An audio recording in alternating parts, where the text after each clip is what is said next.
Hello అండి. Praise the lord అందరికీ. అందరూ బాగున్నారా? ప్రియ సహోదరి, సహోదరుడా, మనందరికీ కొన్ని హ్యాబిట్స్ ఉంటాయి. కొన్ని అలవాట్లు ఉంటాయి కదండీ! అలా ఒకవేళ వీకెండ్ వచ్చిందంటే, సాటర్‌డే, సండే హాలిడే వచ్చిందంటే, అలా ఎక్కడికన్నా బయటికి వెళ్తా ఉంటాం.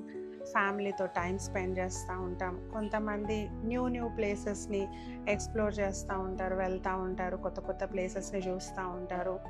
అలా జూ పార్క్స్ అని లేకపోతే ఇష్టమైన ఎంటర్టైన్మెంట్ ప్లేసెస్‌కి మనం వెళ్తా ఉంటాం కదండీ! సో, ఇన్ని అలవాట్లు మనకున్నాయి. కానీ ఆత్మీయ జీవితంలో మనకు ఎటువంటి అలవాట్లున్నాయండి?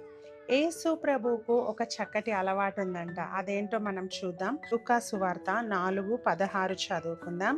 తరువాత ఆయన తాను పెరిగిన నజరేతునకు వచ్చెను.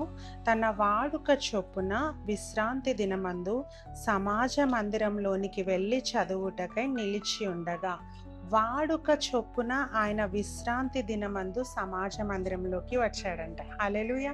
చూడండి, యేసు ప్రభు అనుకోకుండా సమాజ మందిరంలోకి రాలేదు.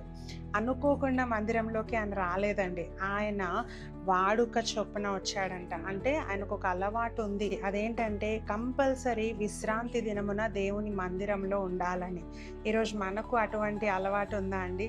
లేకపోతే అలవాటు చేసుకుందాము. ఎక్కడెక్కడో సమయాన్ని గడపడం కంటే దేవుని సన్నిధిలో మనం టైం స్పెండ్ చేసినప్పుడు మనం గొప్ప దీవెనలు పొందుకుంటాం, సమాధానం పొందుకుంటాం, నెమ్మది పొందుకుంటాం, ఆశీర్వాదాలు పొందుకుంటాం.